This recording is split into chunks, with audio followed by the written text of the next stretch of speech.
సహజంగా అందరూ ఉదయం నిద్ర లేచాక ఆడవాళ్ళు ముగ్గులు ఇంటి ముందు వేసుకుంటూ ఉంటారు. కానీ ఎవరికీ తెలియని విషయం ఏంటంటే ఆడవాళ్ళు శుక్రవారం రాత్రిపూట ఇంటి ముందు ఇలా అష్టదళ పద్మం ముగ్గు వేసి నిద్రపోతే లక్ష్మీదేవి మిమ్మల్ని తొందరగా అనుగ్రహిస్తుంది.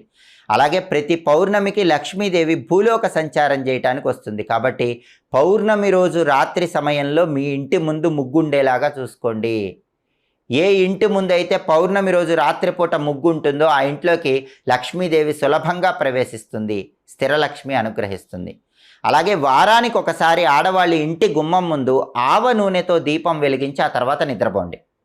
రాత్రి నిద్రపోయే ముందు గుమ్మం బయట ప్రమిదలో ఆవ నూనె పోసి దీపం పెట్టి ఆ తర్వాత నిద్రపోతే ఇంట్లో ఉన్న నెగిటివ్ ఎనర్జీ మొత్తం తొలగిపోతుంది, లక్ష్మీ కటాక్షం సంపూర్ణంగా కలుగుతుంది. అలాగే ఆడవాళ్ళు తప్పకుండా పూజ గదిలో రాత్రి నిద్రపోయే ముందు ఒక విధి విధానం పాటించాలి. ఆ రోజు పూజ చేసిన పూలు ఉంటే కనుక వాటిని మొత్తం కూడా చక్కగా